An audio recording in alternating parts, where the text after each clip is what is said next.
you're watching the video, you're here for one thing, and that is to learn basic tips and tricks on how to make 3D transformers like this in Blender. These skills, however, will be able to be taken into other 3D modeling softwares as they are more basic principles than actually related to Blender. So let's get straight into it with tip number 1. The first tip and habit you should understand is the order and process in which you make 3D transformers. From what I have learned, the best method is making your vehicles and alt modes first. This includes weapons, animals, vehicles, creatures, etc. Basically anything your robot will turn into. The reason for this over making the robot first is because of ease. If you make the robot first, you can handle parts not lining up, pieced in the wrong place, clipping, parts sticking out, etc. Whereas with doing the alt mode first, you get everything to line up and can easily separate into more humanoid parts, such as arms, legs, and a torso. In terms of hands and a head, I do tend to do these later compared to everything else, because they usually fold away within the alt mode and don't make up the core structure of it. I also tend to do rigging later, mainly after I've already separated up the entire alt mode into what roughly everything should be. You can see this in the montage behind me when it gets to that part of the montage. This tip is in two parts as it depends on what you are making / striving for. Overall, this tip is about recreating characters. The biggest thing when it comes to recreating characters is one question. Are you striving for accuracy, or are you doing your own take on a character? If you answered striving for accuracy, then my best tip and habit for you is to pick your character and their incarnation and taking as much of the source material into account as possible. Stuff like transformations, animations and dialogue can help you to create the character you're aiming to recreate, but it also helps you to streamline processes like transformation, as it gives you clear steps and a follow along if you get the right material. The same could be said if you answered the second about doing your own take. For this, I strongly recommend looking at all versions of the character and building your ideal version, which can be a hodgepodge of existing variations or a new alternate mode or a slightly reworked personality, as long as it fits within the boundaries of the already existing character that people know.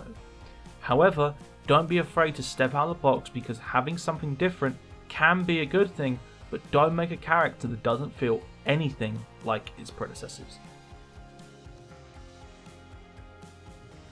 When it comes to creating characters from scratch, you won't need to worry, especially at the beginning, about creating high poly alt modes or creating replicas of specific vehicles or animals.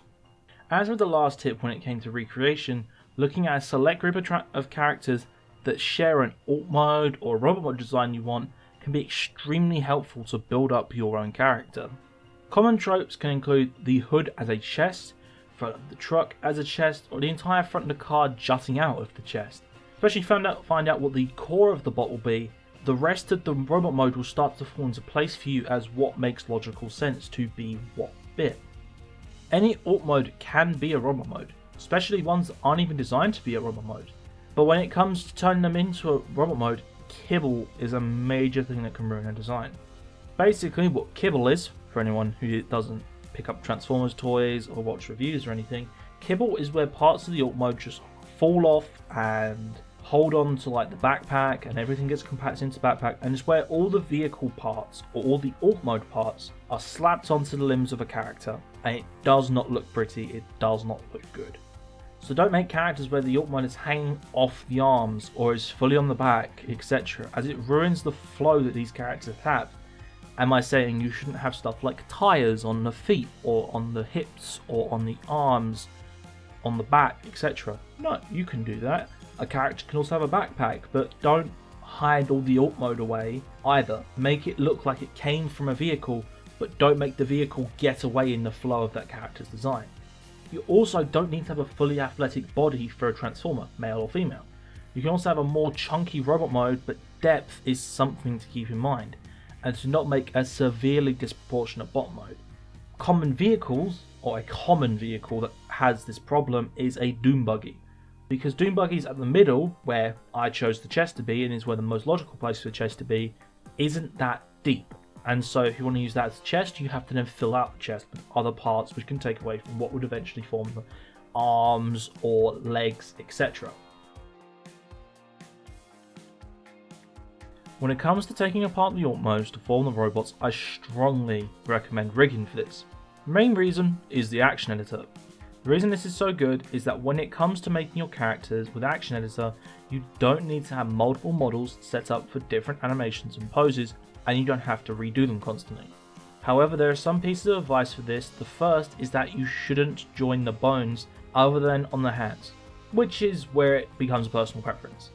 The reason for this is that without joined bones, you get a lot more freedom when it comes to moving the bones around to form the correct parts.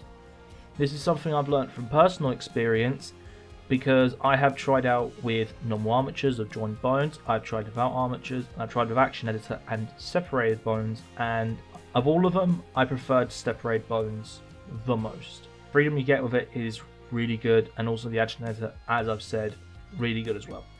The reason for this is that without joined bones you get a lot more freedom when it comes to moving around the bones around to form the correct parts. But even though you don't join the bones, they should still be parented with keep offset active. An example as to why this is good is to allow the upper arm to move the rest of the arm for ease. This is good examples. Another example would be upper leg moving all of the leg with it. It also means parts that are attached to the arms or attached to the legs, such as wheels, they all also will be parented. Another major thing you should be doing, despite how boring it is naming all the bones correctly. Trust me, I get it. I know how boring this is. It's tedious, but trust me, it will help you. What you name them, it's up to you, as long as it makes sense for you and for other people. Doesn't mean you should have bone 1, bone 2, bone 3, bone 4. Call them upper arm, or hood, or bonnet, or trunk if you're American, or windows, wheels. Call them what makes sense. And if you have a symmetrical design, you can use the .L and .R suffixes on the bones that you want to symmetrize, as this will allow you to go and press F3 and it will come up with a prompt, and you can type symmetrize and the skeleton will basically mirror itself. So then you can have symmetry on when you're posing the rig and when you're editing the rig as well. When it comes to animating, always use references from certain characters as to how they transform, if they are of course relevant to your transformer. But if you want to do it like me, I start with a pose in the alt mode and then a pose in the robot mode, so I don't lose either mode and have to remake them. Then a basic transformation going from one to the other. And then if you want any special animations with cool moves or effects, try using that basic transformation you made to get towards that goal. This could be for ArtStation account, YouTube, TikTok, Portfolio, whatever. If you want to animate something cool, then take that basic transformation and make it cool. Some examples of how you could animate a car could include a arm folding out and basically lifting the car up to allow the rest of the body to transform enough to get on possibly their knees and then stand up, or the legs just unfolding and then basically using the vehicle mode and prop it up so that it can turn into robot mode. With animal modes, it is harder as you need to have the animal feel animalistic, but also animate well in robot mode. One major thing you cannot use, unfortunately, is Mixamo, as the rigs will either be not accepted because there'll be bones, possibly like wheels, hoods, or bonnet, trunk, boot, windows, whatever, or it will be very broken in Mixamo due to not being a traditional humanoid rig. But other than that, I hope you all have enjoyed this video. Be sure to like and subscribe for more content like this, and I will see you in the next one. Peace out.